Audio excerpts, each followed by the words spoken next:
Hello, boys and girls. As we come to the end of our school year, your assignment today is to give me a little piece of information about yourself, and I'm going to use this to make an activity that includes all of us. So please take the time just to write up a quick sentence so everybody can be included.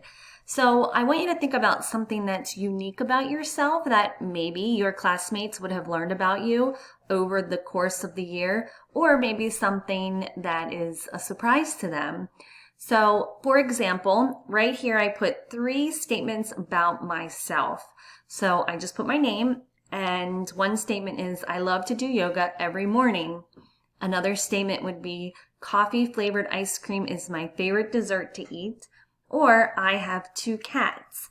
So just giving me a statement like this, I'm going to turn it into a question with multiple choice answers. And on the last week of school, it'll be an activity for us all to complete. So that's all your assignment is today, is to fill out the seesaw activity with a statement about you. Thank you.